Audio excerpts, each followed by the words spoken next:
Do you feel that your tiny apartment feels dark, overcrowded, soulless, or just off? This video is for you.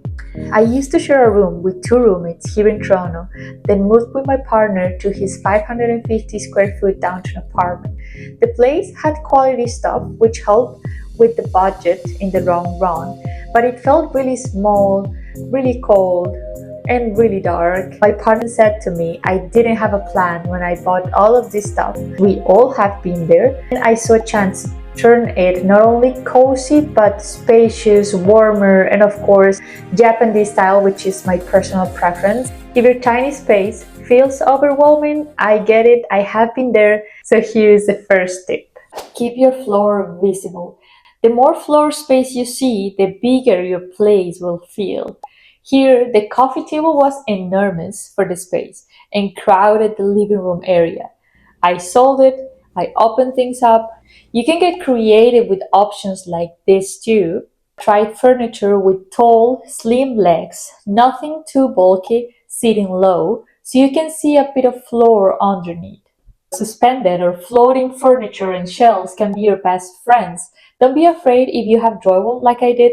There are plenty of ways to install floating pieces safely. It's not about having tons of room, it's about giving yours a breather. Less on the floor, more calm for you. Next, fewer bigger pieces. There's this idea that small spaces need small furniture to be able to fit everything together. Well, that's not entirely true. You can have a huge couch, a large TV console, and a miniature coffee table, or ditch the TV console, hang your TV on the wall, and make space for a big coffee table if that's what matters to you. Make your own rules based on what's important for you. Here, the TV stand was tiny for the wall space that we had, the dining table was too big and awkwardly round, and the coffee table just took up too much room. I got rid of the coffee table, which gave space for a larger TV console and a bigger sofa.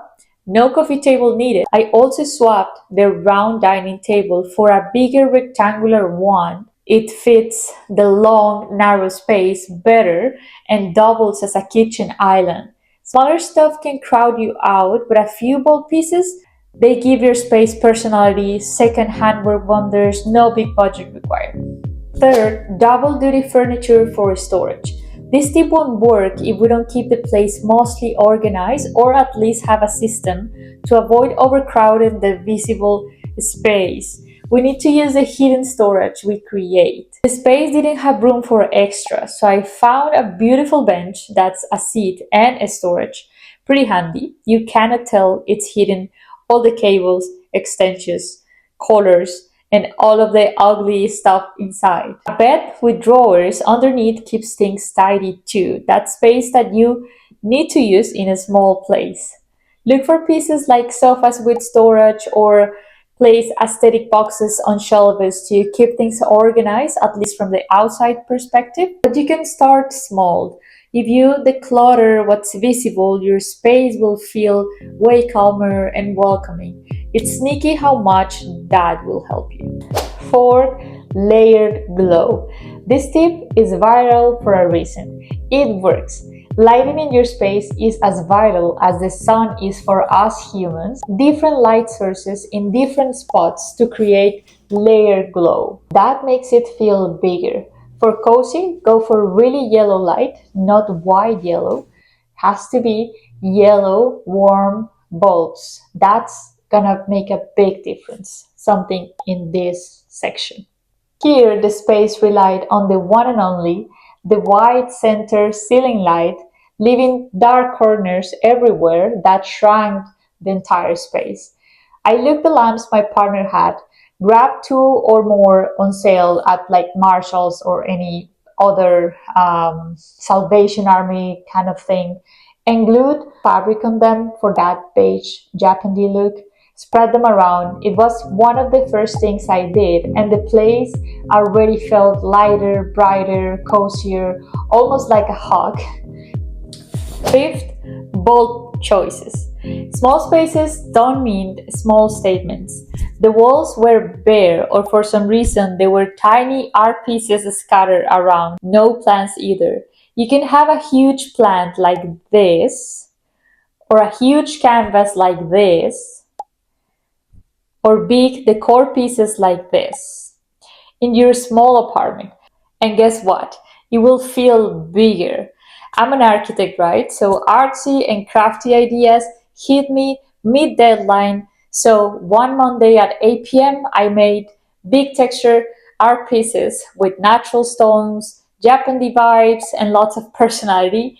One big thing: a rug, a frame, a mirror, an artwork shifts the vibe more than tons of little things. 6. Mirrors. Another classic for a reason. Mirrors are the friend that makes you think that everything is gonna be fine. It's gonna be bigger, brighter, and just fine. Tons of space around it if you set them across a light or across a view. I didn't know what was the best option for the mirror first in my space, but I knew which spots felt too enclosed or lacked light. The den was one of them. It felt trapped. I grabbed a thrift store mirror and placed it at the end of the den. Suddenly, more light, more space. Bought another one from Facebook Marketplace, set it up by the door. It reflected the entire apartment, and it also doubled as a last minute check before heading out. Japandi or minimalist style, I will pick minimalist frames, wood or metal, simple lines, and there you go. 6 ideas to try: clear floors, fewer big pieces, double duty storage, layer glow, bold touches, and mirrors. But this is about you, your space, your sanity. If you have questions or you want to know more, ask me in the comments and I will try to help you. See you next time.